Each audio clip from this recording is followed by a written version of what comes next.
Un cri du cœur. Chers amis, chers inconnus au grand cœur, je vous écris aujourd'hui une lettre que je n'aurais jamais imaginé devoir écrire. Une lettre née de la honte, de la détresse, mais surtout d'un espoir ténu en l'humanité qui nous lie.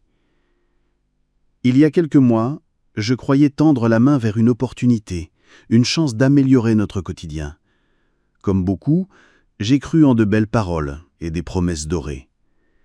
Mais derrière ces sourires virtuels se cachait une terrible réalité, celle de l'escroquerie.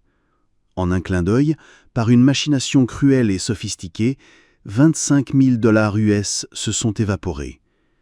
L'équivalent d'années de sacrifices, d'économies patiemment mises de côté pour les projets de ma famille, pour notre sécurité.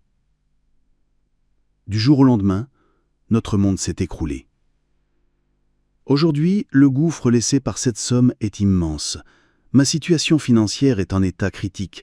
Je me retrouve sans emploi, sans salaire, à devoir regarder chaque jour mon compte en banque avec une angoisse qui me serre la gorge.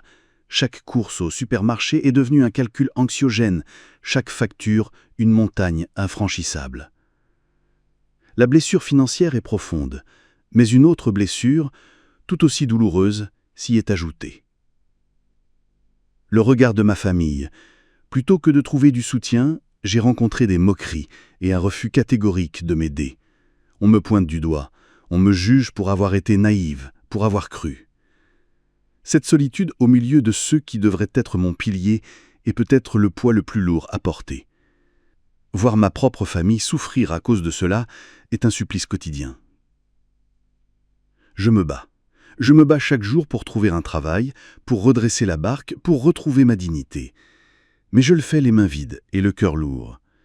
La route est longue et semée d'embûches. Alors, aujourd'hui, je tends la main. Je supplie ma fierté de se taire et j'ose vous demander à vous, communauté, votre aide. Je ne demande pas la charité, mais un coup de pouce, une main tendue pour nous aider à traverser cette tempête et à reprendre pied.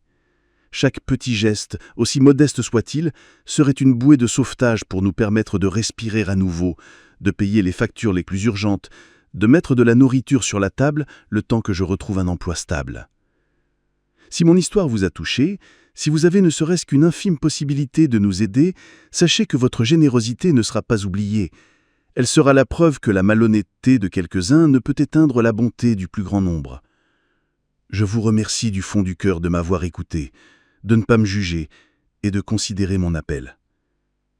Avec un espoir fragile, mais tenace. Votre like, abonnement, commentaire et de partage nous aident beaucoup. Que Dieu vous bénisse.